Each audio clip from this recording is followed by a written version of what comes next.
will discuss this book by Sidney Rothstein, Recoding Power, Tactics for Mobilizing Tech Workers. We have in this panel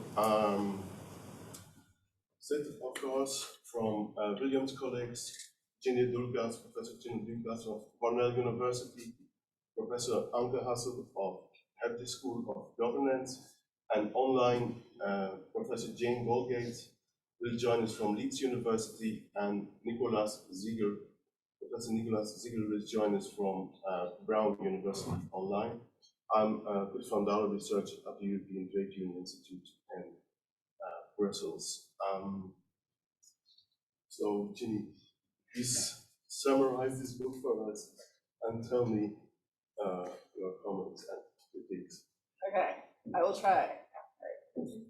So first of all, I really enjoyed reading this book, and I've read a few different versions of these case studies and this book over the last few years.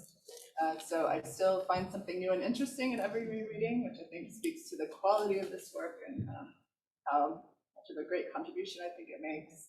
And so the analysis is based on a comparative study of worker responses to mass layoffs at two matched pair tech firms, including, not sort of core firms and their subsidiaries, right? So they're both the same multinationals, but they are not necessarily the same divisions of the multinationals. In the US, it's IBM, and in Germany, it's Siemens.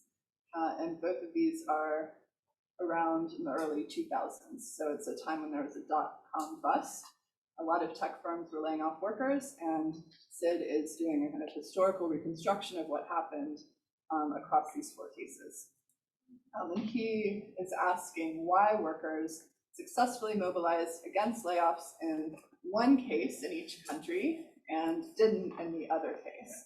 So it's sort of like you have IBM in the US. Why did they successfully mobilize in Burlington, Vermont, and not successfully mobilize in San Jose? To actually get workers compensation and reinstatement in some cases through the process of layoffs. And he argues that differences within countries can be traced to the discursive tactics of worker representatives. So in the success cases, they succeeded in developing an alternative discourse that attributed employment conditions to factors that could be controlled by management, like business strategy or management policy, rather than those that could not because they were external to the firm, like financial product markets, things that were going on. So saying, we're management, we have to lay off, we're sorry, it has to do with the performance or shareholder pressure or whatever else. He also then is saying that successful mobilization of this workplace discourse has these different elements, including attribution, saying, okay, management's responsible, counter-hegemonic tactics, and institutional resources. So the most obvious thing to like here is that Sid presents and develops this new framework for analyzing worker power, and he's developing this based on workplace level research, and he's a political scientist. I think that's something that's worth pointing out. I'm an employment relations researcher. We do a lot of workplace level, industry level case studies, so it's pretty cool that a political scientist is doing this, and also really using his workplace level research to engage with comparative political economy debates and argue for why the workplace level is important for understanding some of the dynamics that comparative political economists tend to say are happening at the national level. So his framework brings together strategic capacity as a starting point, discourse as a key tool, and then economic leverage as a necessary condition for actually winning, in Sid's cases, to stop or reverse layoffs. But really core to Sid's argument is the insight that while worker power is based on collective action, this is grounded in a very basic way in a long and hard process of convincing workers that collective action is worthwhile and will actually achieve something. And this relies on discourse, right? Leaders or organizers have to communicate in a way that both resonates with workers and helps them to recognize themselves as endowed with agency. And you have to be creative as a worker, as a union leader, to figure out what kind of framing will work to do both of these things, because you're fighting not just against economic power, but also ideological or discursive power. And so in 21st century digital capitalism, this is embedded in a broader hegemonic discourse around market fundamentalism that is out there creating neoliberal subjects of us all, right? So he's really arguing this is something about 20th century digital capitalism as really embodied through what's happening in these tech workplaces that are core to sort of, you could say, production or accumulation models. So as I was reading this book, I was thinking back to my own experience in community organizing. Before I got into labor research, I was doing more community-based work. And there's really this foundational lesson you learn as a community organizer. First, you should spend a lot of time talking to people in the community to figure out what they care about. And second, you have to pick a winnable issue to start out with, because you have to show that collective action is possible. This is because winning a campaign can be really transformational to people who think that they're powerless. You're convincing workers or citizens that there's this, I think the phrase Sid uses, the plausibility of the possible.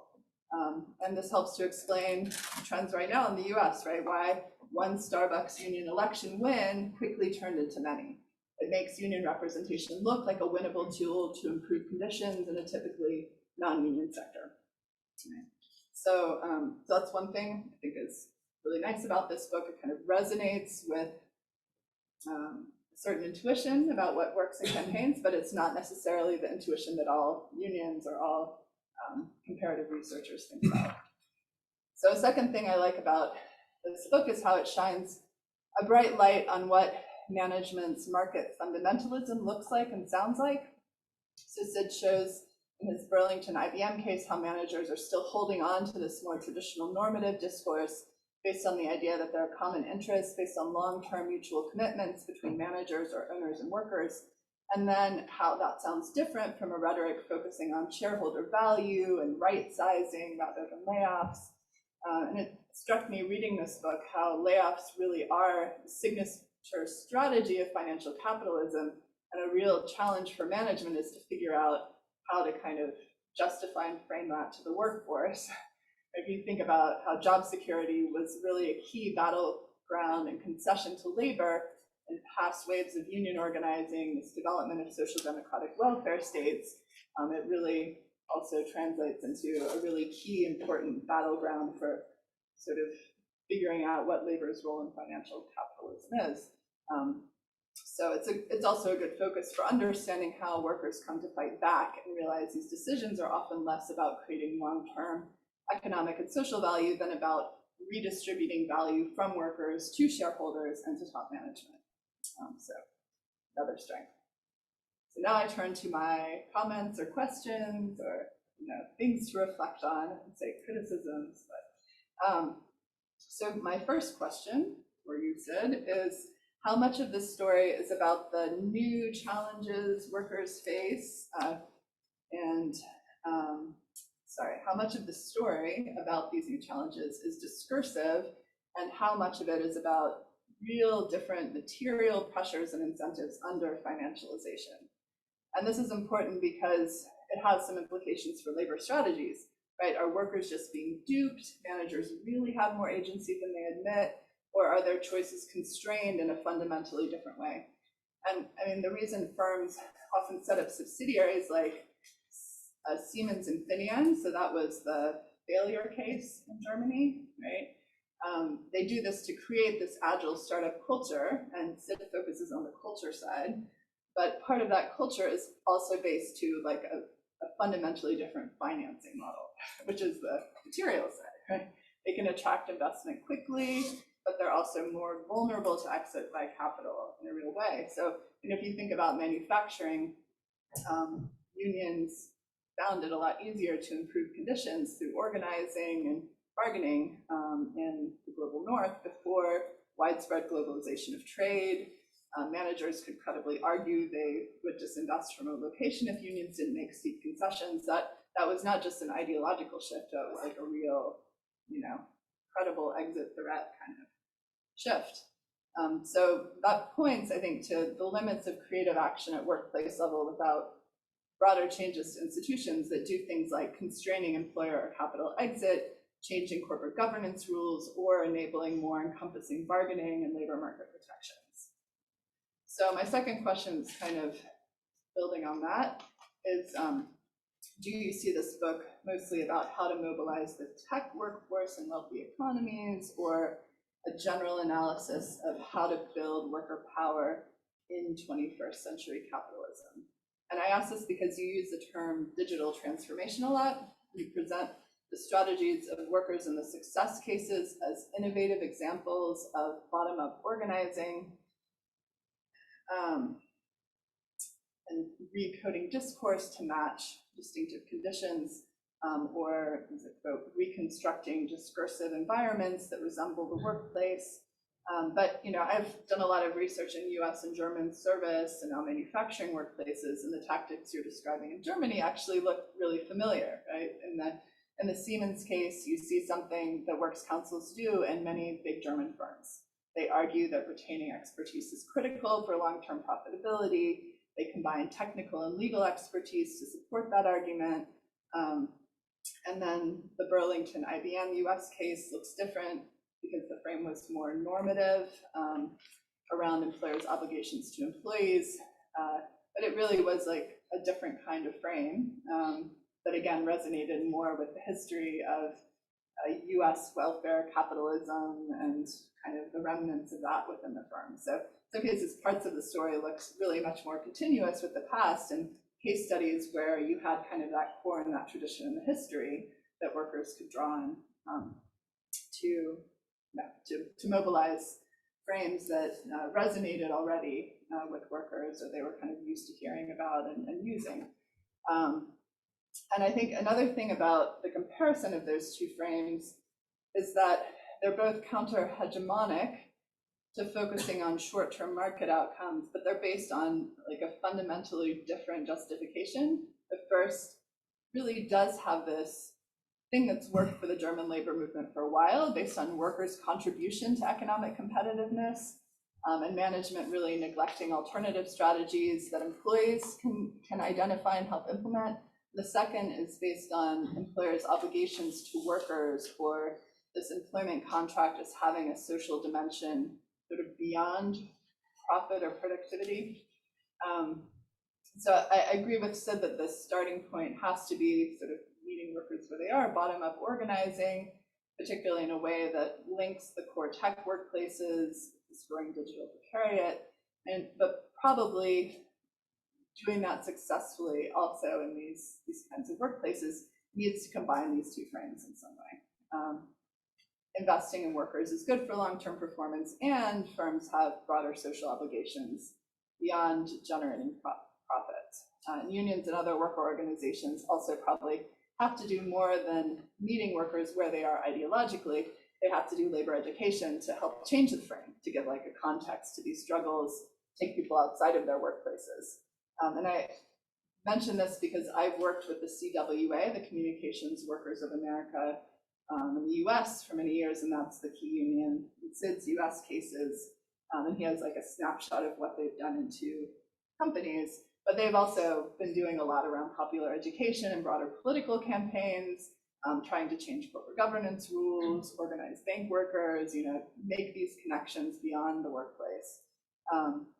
They have this initiative called Runaway Inequality Workshops, where workers train each other, and they are basically talking about, their experiences at work, and then connecting them to understanding broader dynamics of financialization, globalization, inequality. And then they use that as a route to then saying, okay, well, what can we do as a union through collective action to actually change these dynamics? How does collective bargaining and political campaigns move from my personal experience as a worker to actually bringing about the change that will improve the balance of power in the workplace? And these kinds of union efforts are also bottom up. They're run and designed by workers, but they're not so much about recoding management discourse. The focus is really about like contesting that discourse, transforming the frame, moving you outside of the workplace, mobilizing and educating workers as citizens to change laws and policies. So I think, we can all say today there's this toxic combination of neoliberal subjectivity and jingoistic nationalism that workers are also part of in many countries, and it seems like challenging that is one of the big challenges for the labor movement, of course. So often just understanding the frames that resonate with workers right now is not enough, but I agree it's part of it. So then a related third question is, what is the relationship between workers' material interests and the effectiveness of different kinds of discourse or frames? So you're trying really hard to make this general point about tech workers being broadly similar to each other, especially the different groups of manufacturing or white-collar workers across case studies. But in the conclusion, you talk about this problem of solidarity within the tech workforce, right? The Google workers have organized around the poor conditions of temporary and contract workers that make up over half of the company's workforce. So there are clearly these huge differences in structural power between groups of tech workers based on where they fall in value chains or how companies are segmenting them. And solidarity only first comes up in your conclusion, based on them working together, where stronger workers realize they should use their power for the benefit of all. And I thought Sid made this really interesting point in his conclusion about how Google workers are transforming their interdependence in production into a framework for solidarity. It's very Durkheimian. I was reading Ian, my partner, these quotes, and he's like, Durkheim is looking down and saying, political scientist is inspired by my sort of belief in division of labor as being the root of solidarity. Right? So Sid writes, solidarity may reflect workers' concern for the common good, but the path to altruism can be anchored in individual interests. And one reason for full-time workers to stand up for contingent workers is that management's poor treatment of them can hurt their own productivity. Right? So this kind of subverts the dualism argument that poor workers maintain privileges through allowing low wages and flexibility for the temp and outsourced workforce. But I think that also kind of glosses over perhaps real differences in interest between the groups, like based on which workers have stock shares or options as part of their compensation, which is like a huge part of your story of the tech workers being having that focus. So I'm on another author meets critics panel for Sandy Jacoby's new book, Labor in the Age of Finance, which I think is really complementary to your book.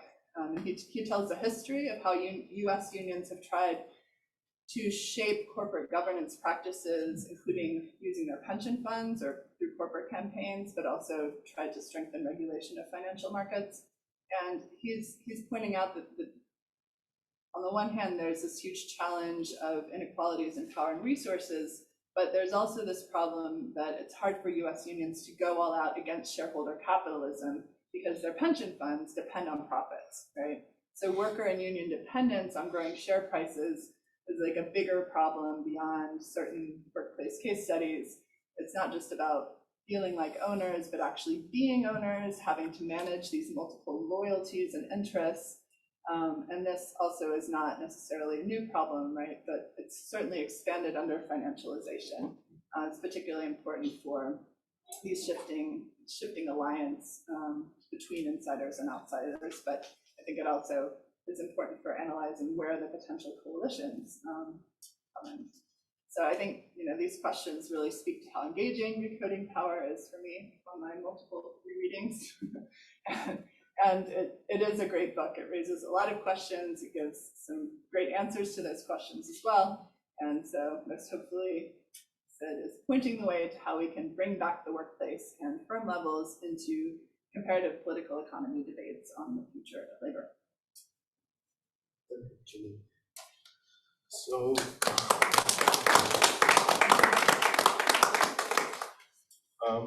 my take on the book. I think first of all, it's an optimistic book, despite being focused on defensive struggles of workers. It's optimistic because it shows that even tech workers against all odds can have some agency. So I think you should never underestimate the creativity of the working class. Also, like you make a really empirically a tour de force, analyzing all those documents. Also, like the combination of two frameworks. First of all, it's based on a power resource approach, and then you asking the question, how could those power resources be mobilized? So here using the insights of John Kelly, or the insights of mobilization theory, it's popularized by John Kelly, the mobilization theory within industrial relations. It's a bit counterintuitive. You would think tech workers have a lot of structural power in terms of market today's bargaining power, but that specific time you are studying it and the dot-com bubble, or the failure of the dot-com bubble, they have not so much structural power. Then they have also less associational and organizational power because they are having anti-union attitudes. You're making this argument, and then you turn to institutional power, but I think it's remarkable that you didn't mention much the Mitbestimmung in Germany.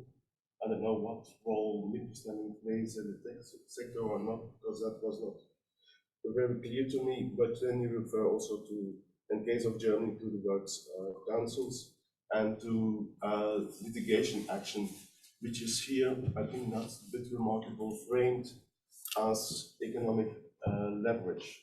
I would think this is an institutional source. In terms of power resources, what is lacking, or you didn't mention it, is coalitional power. I don't know what the reason for this. Maybe tech workers don't need to force coalition with other groups because maybe of their profile. Maybe you can be a bit more clear on this. And then you turn to mobilization theory to show how those resources can be mobilized, and use then three concepts: discursive creativity, strategic capacity, which is here you really refer to mobilization theory with reference to organic leaders and the communication channels for spreading the message of the equality tech workers. What lessons would be learned for unions? I think workers and unions are trying to counter management the discourse every day, and especially if it's about restructuring, which is in fact happening every day in capitalism, restructuring firms. And the question is, when and why is it sometimes successful for the workers' interest to have another alternative discourse? And here you're showing this. This is done by Recoding, in this case, market fundamentalism in an operational discourse. I think that's the insight that workers could have power if they recode market fundamentalism into an operational discourse, because this is an entry power to build power among workers. What unions could do then, I think, is to test different discourse, how they resonate among the workers. And I know, for instance, from organizing campaigns from IG Metall, they actually do this. How successful the wordings could be. Some wordings could be for an escalating action. I think in general, the book is important for those industries where unions are relatively weak. And this is most of the sectors and most of the countries, except maybe for the Ghent countries and Europe. It shows also parallels with the gig or platform economy. I think what you see there is also the importance of pre-existing networks. You referred, for instance, to the Alliance at IBM network. So I think that's important to rely on pre-existing networks. You refer to the importance of digital tools for fostering workers' communities.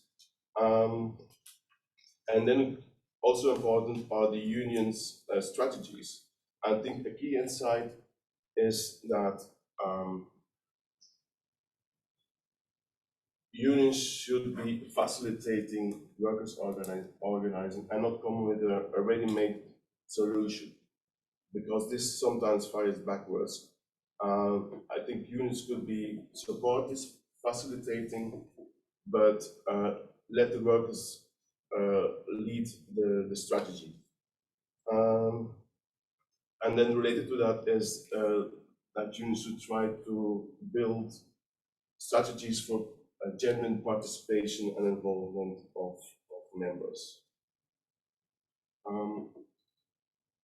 What would be my main critique is that your analytical framework is sometimes prescriptive or rigid.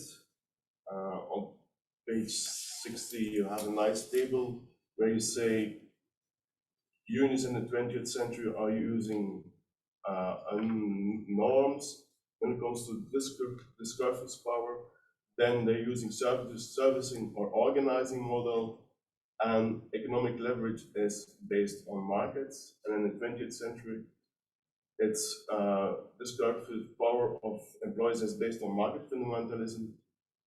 It operates on the organizational level in terms of strategic capacity and worker leaders, and then economic leverage is done by institutions. I think this is a bit too rigid. It looks like if unions are turning to industrial action, it's something of the 20th century. So this is also what employees would say, I think, but I just did a quick Google research, and already in Belgium, unions are striking in Siemens, for instance, and also in IBM, and this is very recent. So I think it might be a bit informed by the selection of your case studies, because also tech workers would undertake industrial action.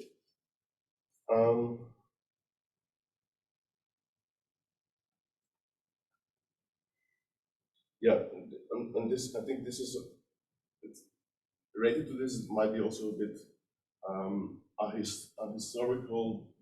Sometimes I think in the introduction or chapter 2 you refer to the discursive creativity of cotton spinners in the 19th century and weavers. But then I think you forget about this, that this was also happening in the past, and also maybe employers are using this market fundamentalism in the 19th century. But now it looks for you, it looks new if employers using this framing on this discourse. Yeah, this would be my main critique. Coming to the questions, the subtitle of the book is Tactics on Mobilizing Workers. I would say, what would be the tactics for organizing tech workers then? There might be some differences on that.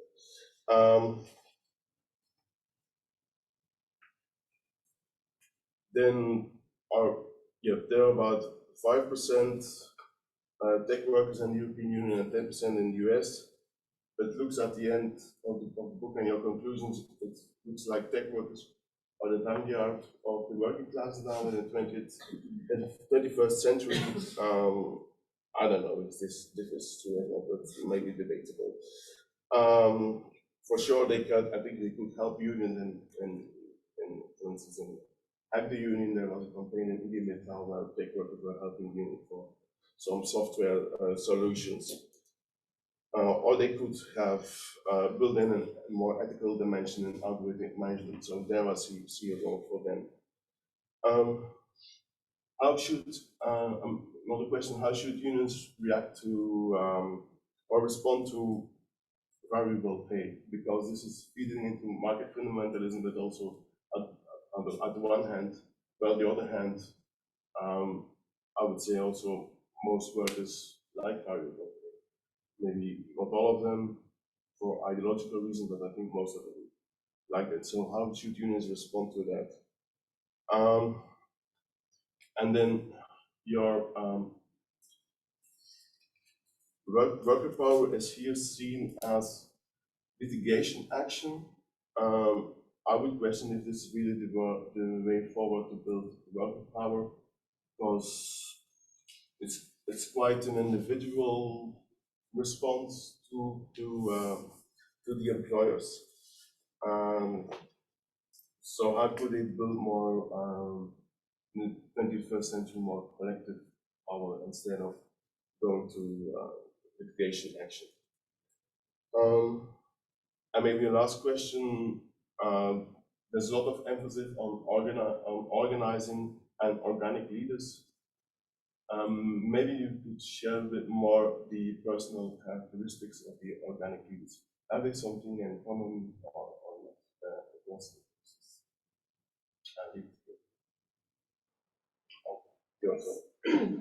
Yes, thank you very much for inviting me here. I really like the book. I think it is a book which is sort of deeply researched, and you spend a lot of time on it, and you use a lot of resources for it, and you did it in total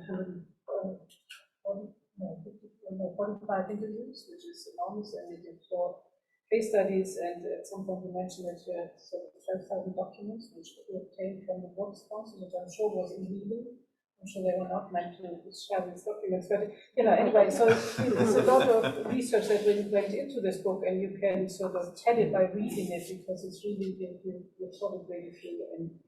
And the combination of, as a political scientist, to do work-based studies is sort of rare, and I appreciate it because it gives a new perspective on how we can think about mobilization and worker power. And this is in combination with process tracing methodology. So we have a huge appendix where there's a lot of methodological thinking going into this. How can we actually identify causal mechanisms and regulate their role? And so I encourage everyone to read this book, in particular graduate students and PhD students, sort of to look at it, what you can do with case studies, how you can use case study material, and how you can then sort of derive a sort of more general theory out of these 4 case studies. So I think this works very well. I have a number of questions and comments just to reflect on it, because I think the asset of the book, so to go deep into these case studies, is in some ways also the weakness of the book, because we do not really know what these cases stand for, and we do not really know what you sort of generalize from these cases actually would hold true if we had a broader empirical base. Yeah? So if we were now to sort of,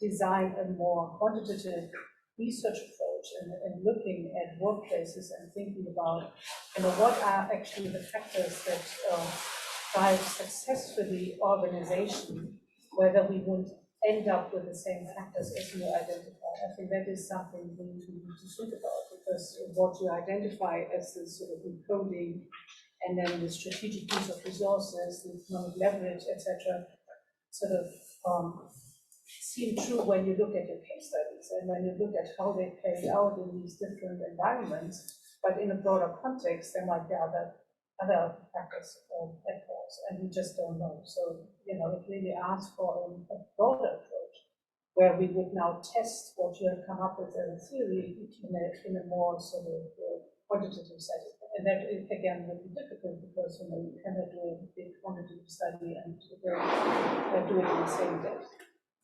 So my questions are a little bit along the lines what has been mentioned before already by Ginny, and I start with a question on digital capitalism, because you use the term in the introduction and in the framing of it.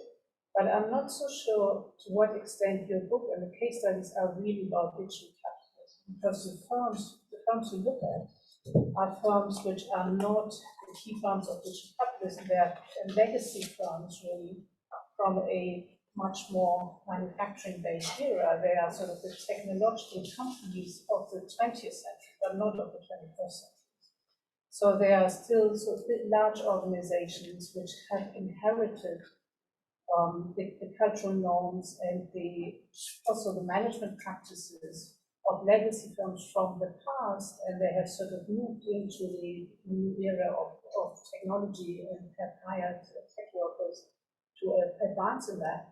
But from where they come from, this is much more rooted in the previous era of capitalism, it wasn't digital capitalism. So now when you, in the end, you sort of refer to the tech firms of the 21st century as the ones which really dominate and shape digital capitalism as we experience it now. And the question is really, are they really similar to what you have researched? Can we really compare them? Is the tech workers you looked at in the early 2000s and their experiences of layoff and restructuring, is it in any way comparable to what is happening at Google or Amazon today, even when you look at tech workers in these companies? These companies are not governed and shaped by very different, also rhetoric, when you talk about the rhetoric of marketization, is the rhetoric of marketization in the tech world really comparable with what we have seen 20 years ago at Siemens or IBM? And I sort of would question that a little bit, because I think they come out of a different era and out of a different thinking. So, so the question is, to what extent are you really talking about digital capitalism, or to what extent are you talking about the sort of final stretch of post-colonialist knowledge economy, but it's not digital capitalism that you're really researching? The second question is, you look at cases which are placed in the early 2000s. That is when these cases happen. And they also happen in a particular economic environment, in a particular labor market environment, which is different today and which is sort of changing very fast. So in the early 2000s, we still had problems of high levels of unemployment, a low inflation era. We just had the dot-com bubble. We had a sort of, a phase of restructuring in many companies, and in particular in the tech sector, because they, for the first time, sort of faced a level of uncertainty. But now, sort of 20 years onwards, the struggles which we have now are situated in a very different environment. And the different environment is that we have, in a lot of places, we have full employment, we have labor shortages. Companies have to compete over labor, and we have now, very recently, sort of the start of the era of high inflation, which is sort of will contribute to very different dynamics when it comes to worker organizing and also worker concerns. And that is maybe not so much to do with restructuring, but it's certainly to do with sort of fighting for purchasing power, fighting for not a decline of real wages. So the question then is, if we look at it today, and if we were looking at sort of similar case studies today, would we find the same kind of dynamic, even though the macro environment has changed so much? And my hunch is that the dynamic would actually change, and it would be an interesting case to see whether the components you have identified, the recoding, the strategic use of resources, the economic leverage, the institutions, whether these components would play a similar role or not, and whether that would change fundamentally. Related to that, you talk, when you did write a very optimistic book. I agree with that, it is optimistic. You talk about the tech workers, and sort of the puzzle is why would tech workers engage with it? Because tech workers are sort of a privileged kind of employees, and they don't be, and the general assumption is, they can just walk into any other job, and why do they fight for their job? But the argument, you say, when it's all about recoding and about the strategic use of resources, we can sort of generalize this theory, and it's really a theory about all workplaces, because in all workplaces we have similar struggles. We have a restructuring, and the idea is, and Ginny said, from based on community organizing, that the mechanism is the same. You look at what is a winnable argument, you look at sort of a cause you might actually able to win, and then you start mobilizing, and you have sort of some charismatic leader or someone who really gets the vote to the case and starts working on it. And if this person is committed enough and convincing enough and sort of is able to draw in enough people, they might succeed in this case. Yeah. So this sort of organizing model, you can sort of move to any environment really, and then you need to look at sort of what are the contextual conditions under which this model works better or less well. And I would like to see sort of an experiment, or maybe more case studies, where we can actually move this into a new environment, and where we can move this into the environment of digital capitalism, and where we can take into account the deep dualism which we find in a lot of digital firms. And in particular, the distinction between farm workers who are highly protected and who, I would assume, really don't need to worry about their future or what is the next job or what happens next. And that is a minority in tech firms, and the majority of workers who are on temporary contracts and who are not part of the core workforce. And if you look at those and think about their conditions, and then ask the question, would this organizing model actually also work in this much more insecure and precarious environment compared to what we've seen either at Siemens or if we look at the core workforce in tech firms. I think these are most of my questions. Yeah, my final question is the role of institutions. And Kurt already said, you do not think much of institutions, or you at least in your analysis, they do not play a major role, which is surprising because you compare the US with Germany. So in the US, you have very little in terms of employment protection. In Germany, at least on paper, you would have thought, there are a lot of sort of institutional factors which would help people at Siemens to fight for their jobs. And this is not just employment protection legislation, which obviously does not stop firms from hiring people, because any firm can hire people even if they have strong employment protection. But in the sort of model we are used to thinking of in combination of work laws and employment protection, and then co-determination at the company level, this should play a role. And Siemens is a company which is heavily co-determined. I mean, there are lots of layers of different boards where the unions play a role. The union has very strong as one of the sort of last bastion of union power. And this is all enshrined in German institutions, and they know very well how to use that. So I was a little bit surprised that this, in your analysis, did not play a bigger role. That was rather sort of discussed on the sidelines. But maybe it's true, and maybe you sort of say, in your research, you really found that the institutions you think so highly of, I think are so important, actually in fact.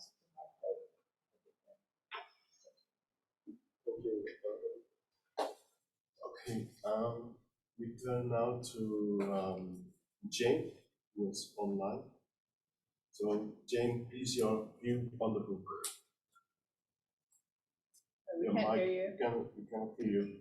Thanks very much, and thank you very much for inviting me. I'm going to turn my camera off because my internet's unstable this morning.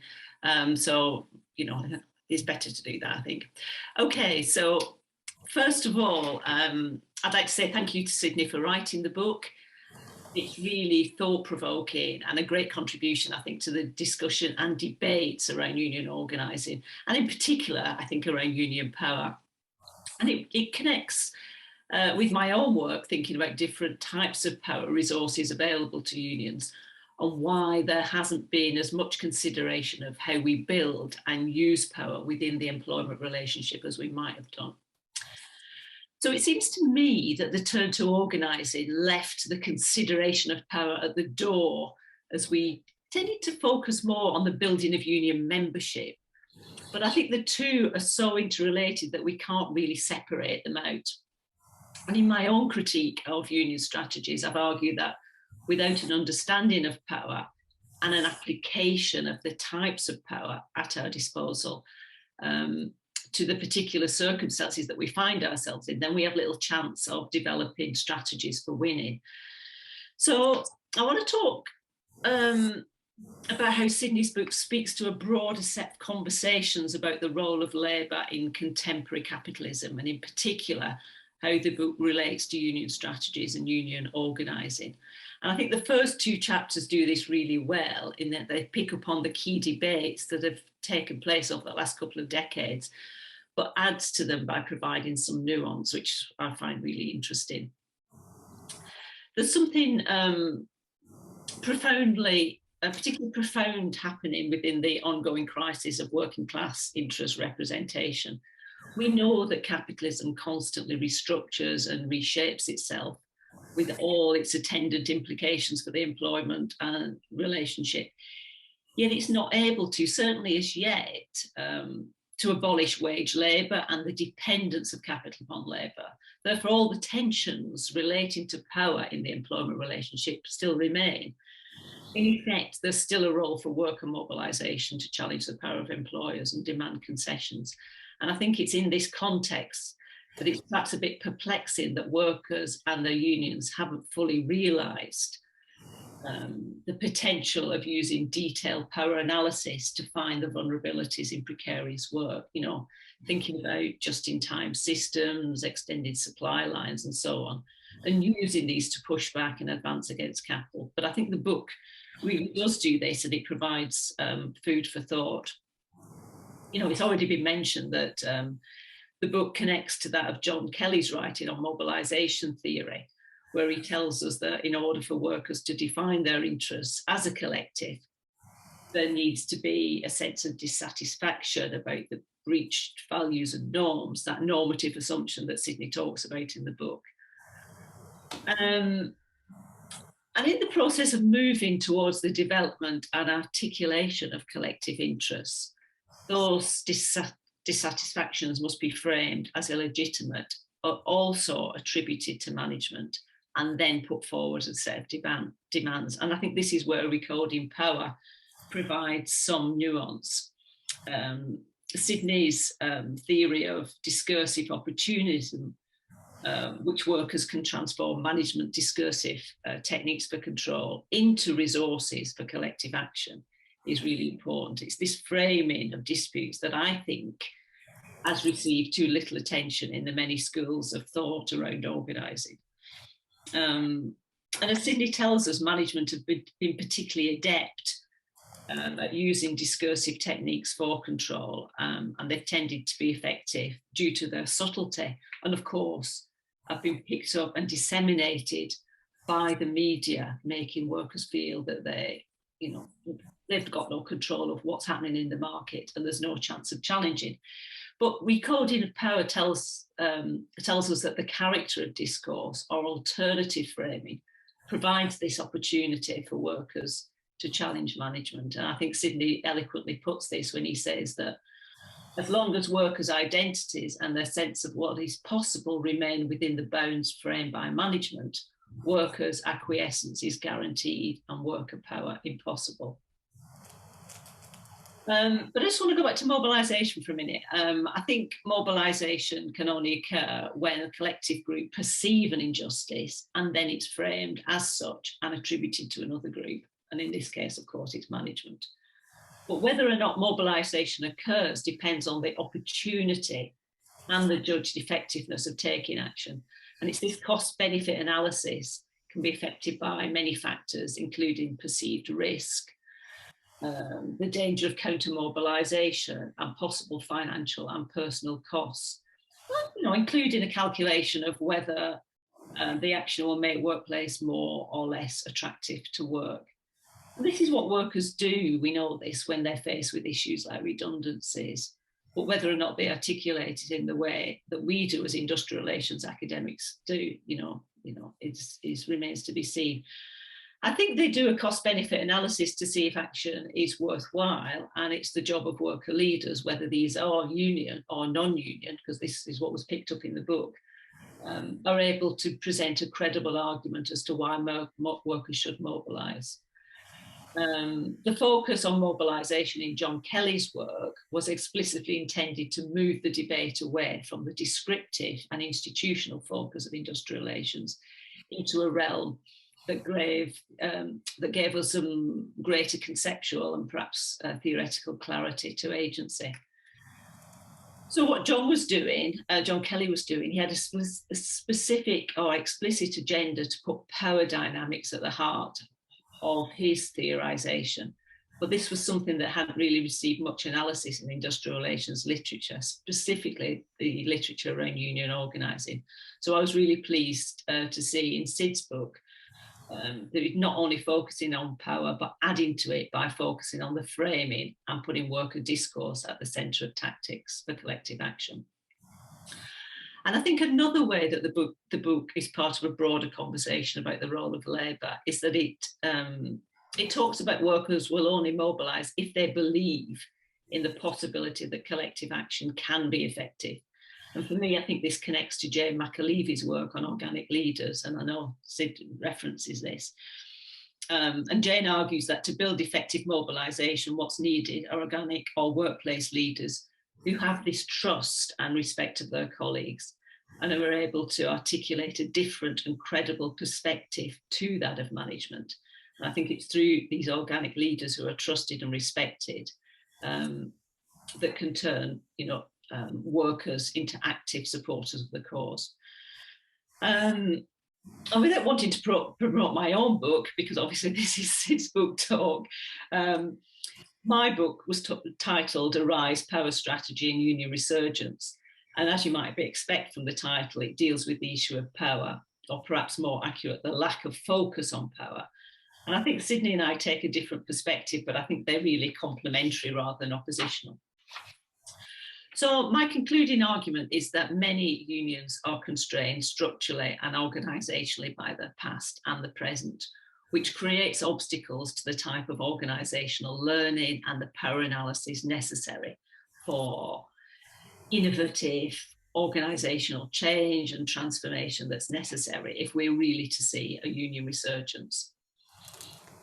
If we are able to meet the challenges posed by loss of membership and power, I think it requires a much more than adopting a toolbox of tactics of union organising or creating organising departments that are an adjunct to traditional trade union practice, or that are not able to use the workplace organic leaders to frame disputes. I think what's required and what Recoding Power does is to argue for a rethinking of the current structures of power in society and consider what sort of tactics are needed and then mobilise around these in the most effective way.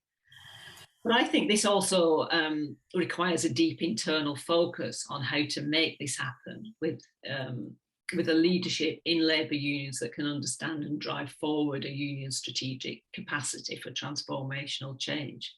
And I think without an ability to lead organisational change throughout a union, unions will tend to remain wedded to their traditional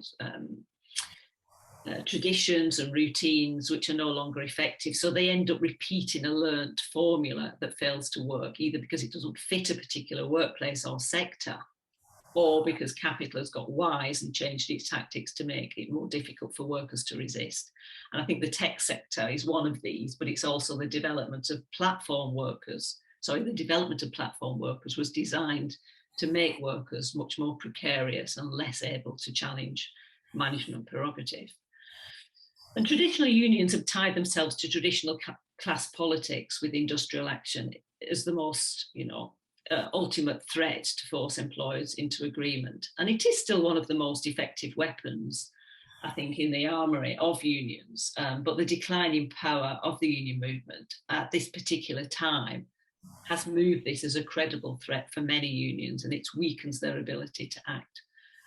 But my final point is that I don't think unions need to resign themselves to managing decline. There are strategic choices, which they can draw upon to rebuild capacity and power if there's a willingness to do so. And I think this book really helps workers and unions do that. I think it's a great book. And I'd just like to thank Sidney for writing it. I really enjoyed writing it. So thank you very much. And I've really enjoyed the discussion that's taken place so far. So thank you. Thank you, Jane. Wonderful. Okay, Nicholas, you're also online. Please, your insights from the book and your comments. Well, thank you very much. I think my internet is working well. If not, people who are physically at the panel should gesticulate, and I'll try to get it on a little better. I'll be very brief because other panelists have anticipated some of my questions, and I hope to leave a little time for discussion. I'm also tuning in from California, where it is dark because it is about just after midnight. There's a little bit more light. But like other speakers, I'd like to thank Sid for writing the book, and thanks very much for the opportunity to comment on a very praiseworthy piece of work.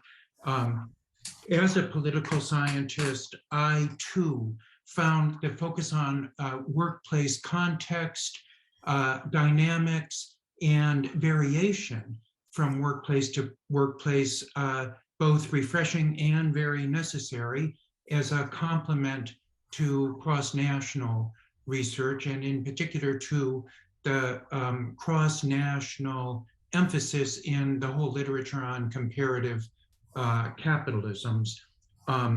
A second point I'd like to applaud is the strength of the research design as a comparativist. It's context intensive, but very structured comparative work that Virginia Doellgast, I think, summarized very well. Two structured comparisons that do different things. The process tracing within this research design of conflict is extremely well done, and it's combined with very rich interview evidence and really meticulous cataloging and analysis of documentary evidence. And to this degree, at least for a political scientist, I think the book does provide a model of context-intensive research. While I would not want to consign Sid Rothstein to the methods battles in political science, it would be a good thing if he weighed in on these debates from time to time as somebody who has really done this kind of very detailed but careful qualitative research. And the third thing I'd like to applaud in the book is the central focus on discourse, or the ideational level of contestation. Let me raise three questions. The first is probably the most detailed, because I want to go into a point that both Virginia Doellgast and Anke Hassel raised, which is the issue of the age of the workplaces that Rothstein is comparing in this book. The age or the length of existence, I think, provides some of the repertoire or discursive material that organizers can use to build a discourse that challenges management's market-driven discourses. That clearly happens in the IBM comparison, where IBM Burlington, the older location, had absorbed the norms of reciprocity for which IBM was so famous in earlier decades. And even under the move to a more market-driven set of managerial imperatives under Lou Gerstner, the management at the Burlington location subterraneously perpetuated the norms of reciprocity, and that gave employees at that location a handhold to begin reinterpreting or recoding the market-oriented priorities in ways that developed counter justifications for avoiding layoffs rather than moving toward layoffs. But those norms were completely absent from the much newer San Jose plant for disk drives and left employees without an important initial building block for a workplace-oriented discourse that attributed responsibility to management rather than to these impersonal market imperatives. At Siemens, something very similar was going on, and Anke Hassel mentioned the importance of the legacies of the communications division at Siemens, which worked in one of the company's core historical activities, even in the 19th century, constructing Germany's early networks of telegraphy and analog telephony. And as I read the case, I wondered how much that legacy helped the employees in the ICN division to leverage their more professional identity as scientists and engineers, but to develop the kind of counter discourse that the Works Council produced, as Sid so carefully shows us. And that was what he calls an operational discourse based on possibilities for product development. And it was the discourse that put an emphasis on retaining scientists and engineering expertise in the service of product development in this fast-moving industry. That would be a much better medium and long-term strategy than simply engaging in a purely financial view of short-term profits and losses, which is what the Siemens Aufsichtsrat was planning to do when it announced the layoffs in 2001, or when ICN announced the layoffs in 2001. But by the same token, there was no such legacy available at the Siemens Semiconductor spinoff Infineon, which was only formed in the 1990s. And indeed, the formation of Infineon was justified entirely through the need for a semiconductor facility to be market competitive in a fast-moving industry.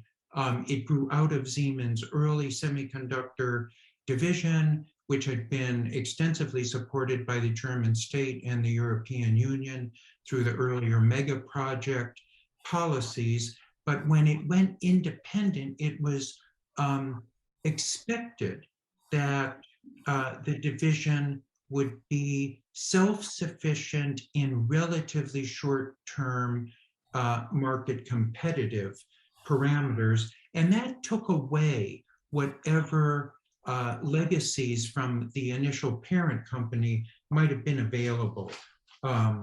So I think the age and duration and legacy of these locations may have something to do with the outcomes, successful resistance versus acquiescence. And I've gone into a little detail about this because it leads to a much more general question, which I can put more briefly to Sid, which is what kind of thematic or ideational resources should we be looking for in order to see how a workforce can begin to build the kind of discursive creativity that he calls for. The role of resources in the book's analysis is quite important, but it occurs in the other two pillars of mobilization, strategic organizational capacity and economic leverage.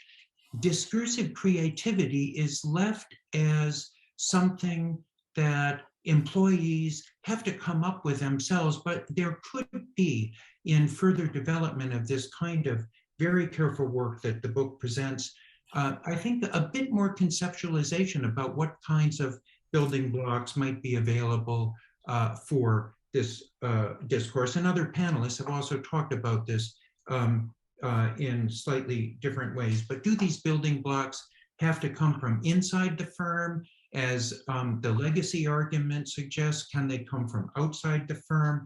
Do they have to come from other occupational identities? What kinds of questions could we ask to get a little bit more grip on how counter discourses are built? And that leads to my third question, which other speakers have also mentioned. Related to this issue of the age of the workplace, doesn't the existence of a physical work location really matter as a place where employees can congregate, can have direct, unplanned contact and with each other in order to begin to build a counter-hegemonic discourse? And that's, of course, a key issue for the 2020s as we try to think about how the lessons from Sid Rothstein's really very impressive analysis could be applied to the much more distributed locations in which many high-tech workers are now found, especially as Jane Holgate mentioned, the terrific precarity of gig workers who have no physical location or really much ability to meet each other to begin the kind of, build the kind of discursive creativity that, that Rothstein's book calls for. So those are my three questions, and thanks very much again for the opportunity to comment on the book. I look forward to the discussion. Thank you very much. Thank you, Nicholas. I didn't count the number of questions, but I know there are a lot. And you have exactly 10 minutes to answer them all. Perfect. Great, let me begin just by thanking everybody who's here, especially those of you who read the book. Thank you very, very much. It has been a long time coming, and I guess I haven't been the only person who's read it, because many of you have read drafts and pieces of the book as it's developed. So let me just first express my thanks to all of you who have offered comments, not just today, but also in the past. I also want to thank everybody who got up this morning. It is very early, and Nick for staying up late, and Jane, it's even earlier where you are. So I'm deeply grateful. It's a Sunday. Who would have thought?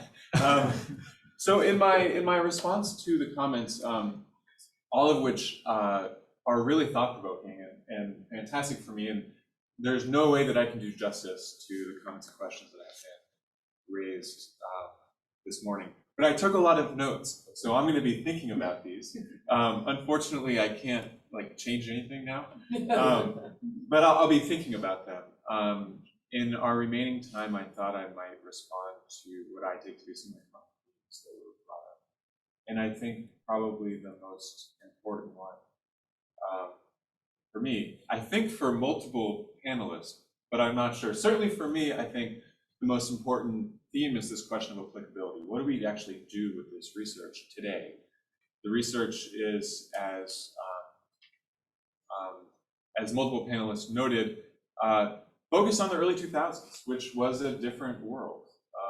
It was 20 years ago, which is kind of wild.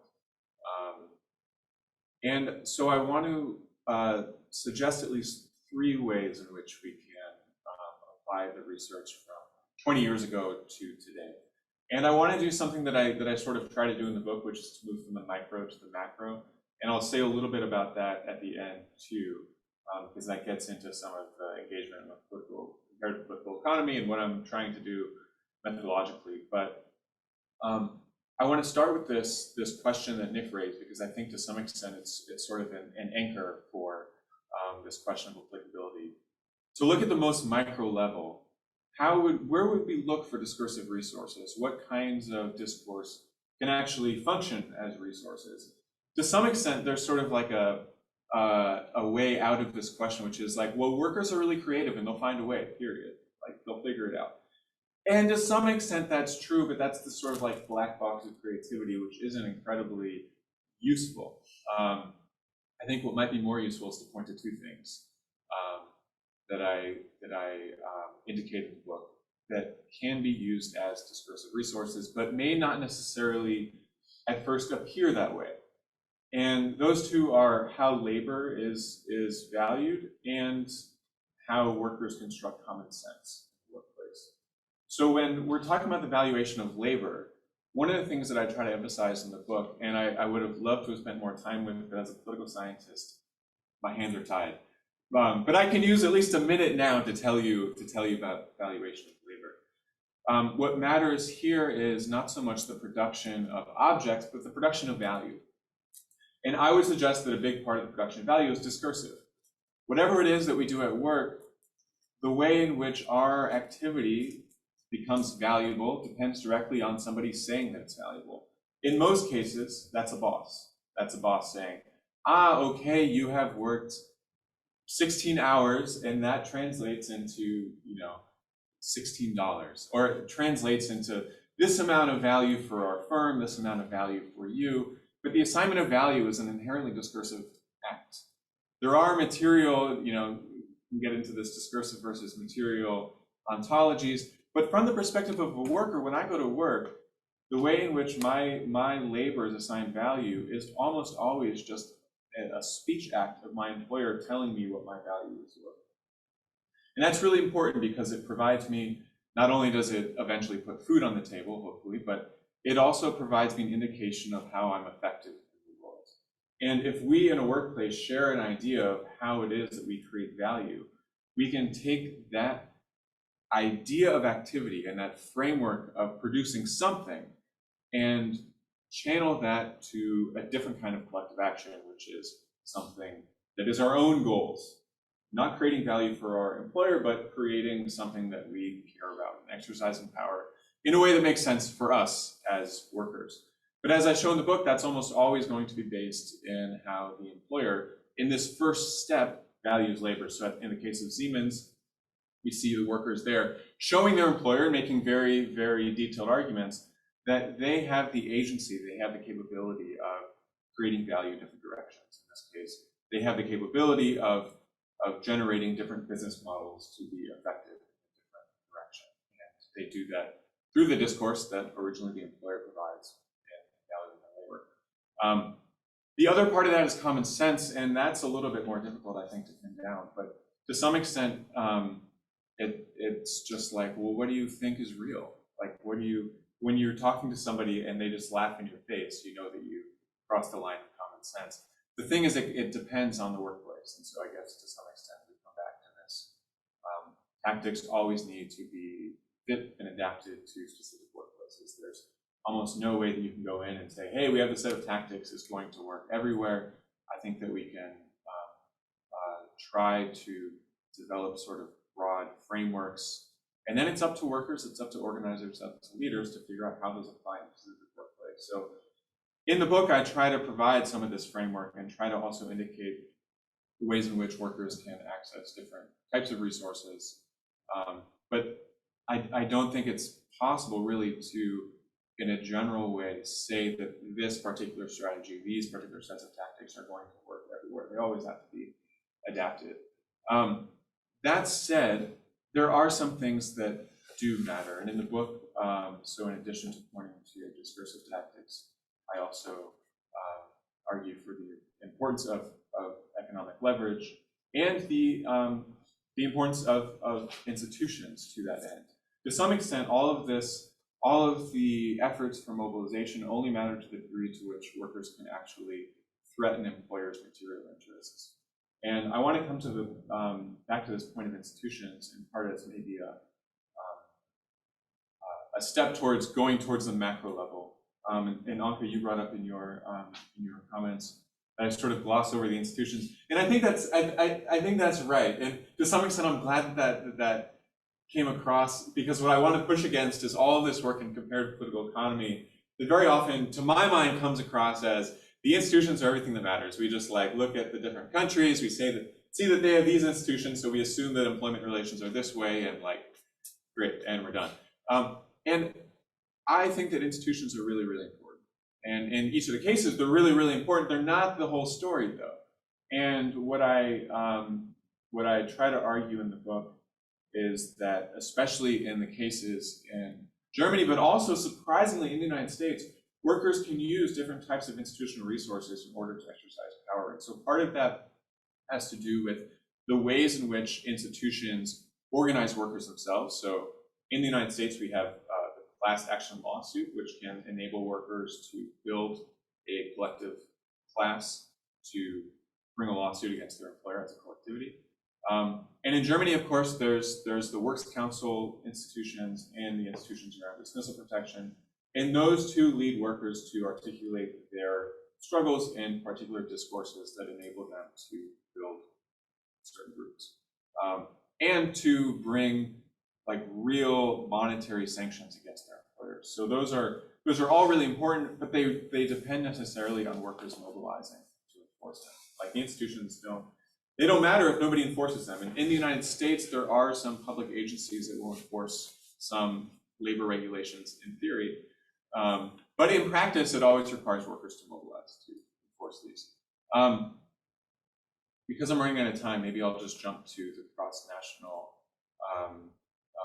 question, and maybe this broader question of how do we apply this this research to what we see today.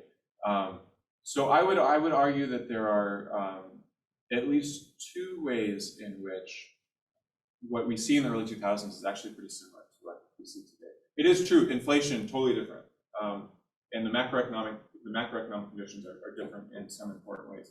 But what is similar is this overvaluation of unprofitable firms in the tech sector, and this weird way. I don't know if anybody remembers Pets.com from the late 1990s. There were all these firms in the late 1990s that were just like living on venture capital, never had any kind of, there was no way they were ever going to be profitable. And we see that again today, and the bubble seems to be bursting slowly. Venture capital valuations are decreasing, IPOs have fallen.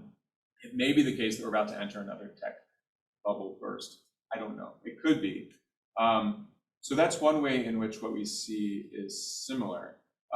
And I would emphasize two other ways in which what we see today is similar. And part of that has to do with the what we might want to call digital transformation. Part of that is new firms. All these new firms that spell their names with Z's and like no vowels, and like bizarre startups that make up, totally weird names.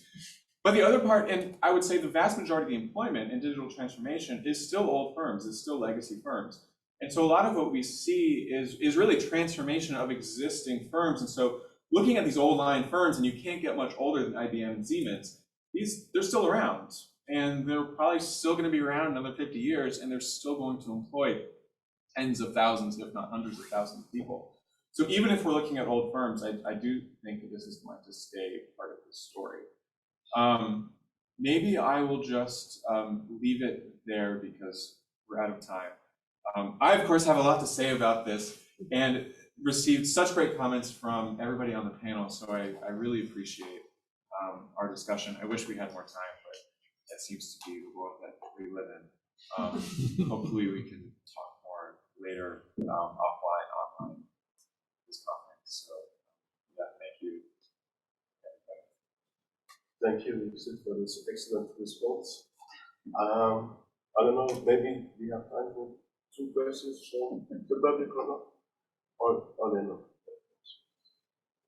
Just a quick one on the last point that's been made. Made me think about the bigger legacy firms and the migration dynamic, for example, in the US, because a lot of the people, the tech workers who are coming from outside of the US actually have to rely on the legacy firms because they cannot get paperwork to work in startups. So I'm wondering whether you also notice the migration dynamic in terms of like the way they're organized. Yeah, I just wanted to ask how you would, like picking up what Anke said, that these are the tech firms of the 20th century actually, and also many of these cases show a defensive position. How you would describe the specifics of organizing in the tech sector, because I have the feeling that although I full-heartedly subscribe to the whole issue of discursive level in organizing and its role, and I think there's a lot of truth in it, that the question of the specific subjectivities of tech workers in relation to the fate of the companies and competition in a highly innovative sector makes it much harder to to bring up your story about how you relate to this market situation, because this ideology, you call it market fundamentalism, but it reflects the reality of volatility in the tech sector and the centrality of innovation, to which most tech workers subscribe subjectively because they're part of that game, and so I just wanted to ask how you would I mean, actually you could turn it into your argument, because this explains why recoding is so important, not just to come up with an antagonistic way of coming up with an antagonistic way of framing things, but you have to find a story in relation to that reality of market competition these companies are in.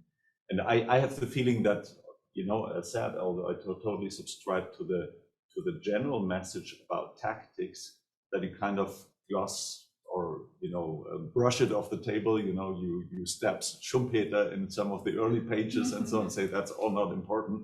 I think it matters, but it doesn't, it's not something that is in contradiction to your argument, but actually could make it stronger.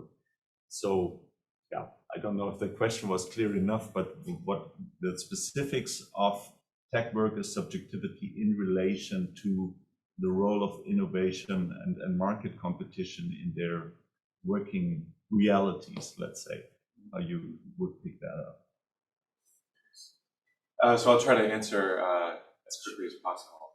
Yes, migration. This is something that I really wanted to talk about in the book, because it's something that comes up, and it's really just sort of lack of space. And I hope that somebody is working on this. In fact, I know that people are working on this. And the issue that I observed in Germany, it is the case, and this is true in the United States, that workers who have a migration background don't feel as secure in contesting anything with their employer, especially if you're in the United States on an H-1B visa. You don't have a lot of room for maneuver, and so there have been divisions of solidarity between workers with migration backgrounds and workers without them, simply because there haven't been, for whatever reason, steps taken to protect those workers against retaliation from employers. And so I think, if we're thinking about tactics for unions and for building power, probably one of the most important steps is figuring out how to protect those workers first, like as the very first step, because otherwise you can't have a cohesive group. It's something that I wish I could have spent more time with, and I know that other people are. So, and it is the case in Germany as well, that workers don't have as many protections if they're on a work visa. As for tech worker subjectivity and being totally embedded, and to use the neoliberal language, bought into the discourse of innovation and all this, one of the things that I found most fascinating about the Siemens case, for instance, is that many of the workers did believe in this market discourse, market fundamentalism, and their resistance was framed precisely as an innovative solution. We are coming up with an innovative, different business strategy for the firm. And so in some ways, there was an element to which it was framed as being conflict with management, but it wasn't necessarily conflict with capitalism per se, and not necessarily conflict with this type of business model. which is a limitation of this kind of organizing and is one of the great paradoxes of their efforts, and potentially one of the great paradoxes of organizing in tech in general. But it is a question of what does it take to mobilize first, to organize first, and then potentially to reach further for something that much more approximates, transforming society. But as long as workers stay within that discursive framework, there's not much of a vision of something more transformative, which I think about it really as opportunism, which I think in this case is a good thing, but of course is limited and faces its own challenges. But yeah, thank you both for your questions. Thank you. So thank you, Sid, for your book, and thank you for the input of the panelists. And I think it's time for coffee.